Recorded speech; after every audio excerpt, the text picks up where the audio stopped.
Hey Dave, what's going on? My name is Anthony Ilaskin, and I'm submitting this video on behalf of my father and my cousin Ralph and Enrico, who own Maestros in New Rochelle. They've owned the restaurant for 34 years, and our restaurant is located in the epicenter of New Rochelle. In March, our community was labeled a containment zone and saw the first case of coronavirus in the state. So New Rochelle at that point was pretty much alienated from everything. You told people you were from New Rochelle or in New Rochelle, they looked at you like you were crazy. Um, the town became a ghost town. We were interviewed for 2 weeks straight every night by CBS, ABC, Fox 5, just on the impact of this label of the containment zone, what it did to this community. There were nights where the phone didn't ring, where we didn't see loyal customers for weeks, and it really had a big impact on our business in the beginning of March. But slowly it started to turn, but it wasn't the same. But most recently on Tuesday, we were notified by an employee that they came in contact with someone who tested positive for COVID-19. So my cousin and dad made the tough decision that they had to close. And today is New Year's Eve, and the restaurant is usually busy. Everybody's there early, preparing orders, running back and forth to pick up extra supplies, but everybody right now is in quarantine and waiting for their COVID results. So they made this tough decision because they wanted to ensure the safety and health of all their employees and all of our customers. Um, they've sacrificed so much, and they don't know I'm doing this, and I just want to give back to them. They're old school Italian, so they're a little hard headed, but it's my turn to give to them because my dad has given me and my sister everything we've ever wanted growing up. And the same with my cousin with his kids. So now it's our turn to try to return the favor and keep Maestros going.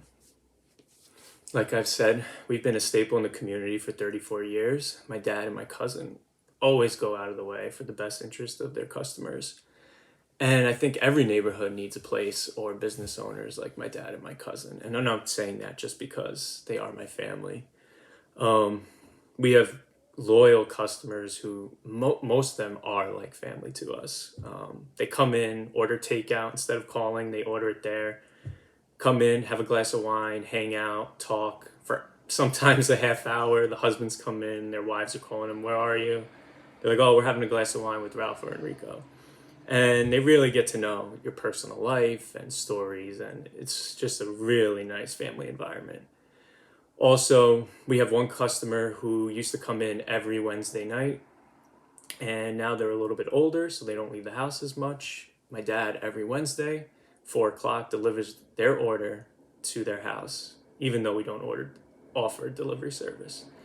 But they're constantly going out of their way to do the right thing for their customers. And if you read some of our reviews online, you could tell that we do everything the right way.